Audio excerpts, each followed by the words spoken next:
काय झाले माहितीये का, मी कधीच बोललेलो नाही, आता पण नाही इलाजाने बोलायची वेळ आली.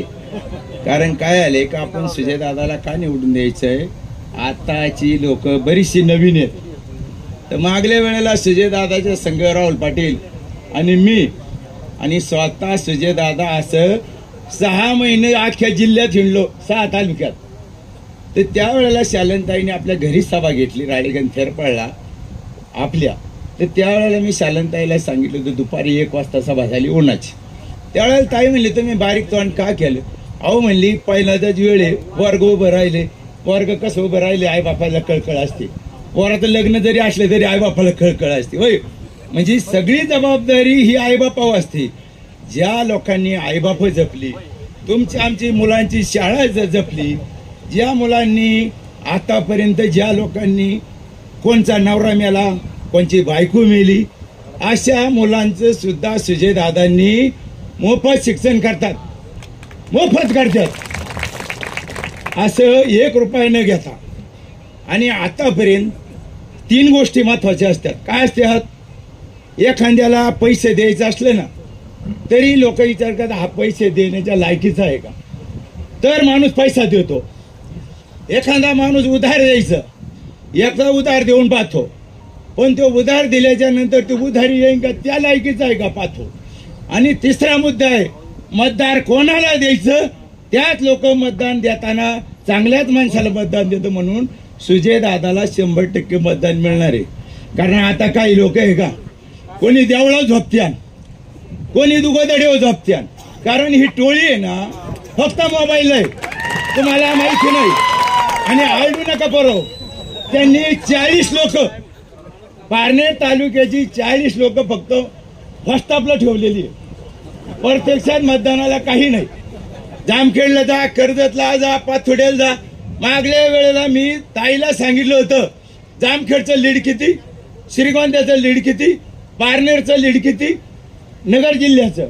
काही केलं तरी मी तुम्हाला ठोकून सांगतो, पारनेर तालुक्यातले सुजय दादाला 51,000च्या मोर 51 मत पडत. ही काय लागण्यावरली रेग माई घ्या साध्या माणसाची. लोक म्हणतात ऊसाचं झालं, अरे कांद्याचं काय, अरे हे लोकांना काही नाही. लोक फक्त जे आपण समजतो, जो ऊसाचं म्हणतो का तो मतदारच आपला नाही, जो म्हणतो का कांद्याचा तो मतदारच नाही. उद्या एखादा माणूस मरत, काही माणसं त्याच्या शेजारी जोरी झोपत्यान का म्हणते हो माझा मतदार 3 लाखाचा गेला. ही बनवाबनवी आहे. आणि नुसते आपल्या टाळ्या वाजू नका. प्रत्येक मतदारांनी आपल्या आपल्या गावात सुजय दादाला कसं लीड मिळेल हे बघायचं. नुसतं गप्पा मारून चालत नाही. तुम्ही म्हणता जामखेडला काय झालं, कर्जतला काय, हे विचारून नका. फक्त जनते आपल्या गावात लीड द्या.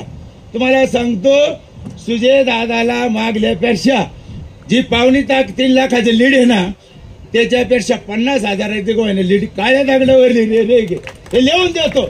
अरे ज्या 3 गोष्टी असतात, ज्या तुकाराम महाराज आहे, लोक काय म्हणतात आज आला, बाप आला, नातू आला, अरे पंतू आला. तुकाराम महाराजाच्या घराण्यात सुद्धा 5 पिढ्या गेल्या. किती गेल्या, म्हणून तुकाराम महाराजाला स्वर्गावरून फक्त तुकाराम महाराजाला देव न्यायला येतात. कोणला गाचपाने न्यायला नाही आले आतापर्यंत. लाखो देव जमलेत, लोक संत जमलेत. काही जरी असू द्या, तुकाराम महाराजाला कोणी वाचवलं. ज्या वेळेला वेळ आली ना त्यावेळेला छत्रपती शिवाजी महाराज सुद्धा तुकाराम महाराजाच्या कीर्तनाला बसले होते. तुम्ही चांगल्या कीर्तनाचं करा ऐका. भगवानगडावरल्या नामदेव शास्त्रीचं कीर्तन ऐका, दुंडा महाराजाचं कीर्तन ऐका. दुंडा महाराज असं होता रिद्धी सिद्धी प्राप्त केलेला माणूस होता. आता मी साधा माणूस आहे, पण हे विश्वास महत्वाचा आहे. काय राजकारण हे विश्वासाने चालतं, लवाड्याने राजकारण चालत नाही. तुम्ही साधं घ्या, एखादं उदाहरण घ्या.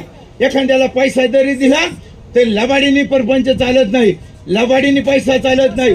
हे प्रत्यक्षात लोकांच्या मध्ये चांगलं वागूनच परपंच करावा लागतो. तसं राजकारण सुद्धा हे राजकारण करायचं नसतं. राजकारण का करायचं, सुजय दादाला 1 रुपया खायची गरज नाहीये. काय दगडावर एक सांगतो, 1 रुपया खायची गरज नसते सुजय दादाला. फक्त त्यांना काय करायचं, दिल्लीतला पैसा गल्लीत आणायचा आणि गल्लीतला पैसा लोकांपर्यंत पोहोचवायचा. ही त्यांची कामगिरी आहे. लोक पैसे कोणी गोळा करतात, हे म्हणतो मी भिकारी. अरे भिकारी तर तू राहिला कशाला? हा, ही बनवा बनवी आहे, हे काही नाहीये. आलं लक्षात? कोरोना कोणी चालवला? शासनाने चालवला, हे सगळ्याला माहिती आहे. मी काही लई बोलणार नाही, नाही इलाज आहे. मी एवढं दोन शब्द बोलतो. मी साधा माणूस आहे, जरी चुकलं मागलं असलं ऐकून घ्या.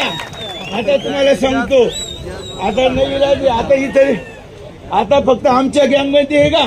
फक्त इथं दाते सर बसलेले, दाते सर. पुढे मी बाबासाहेबांची पहिली आमदारकी केलेला माणूस आहे. काय आहे लक्षात? तेव्हापासून एवढं बोलून मी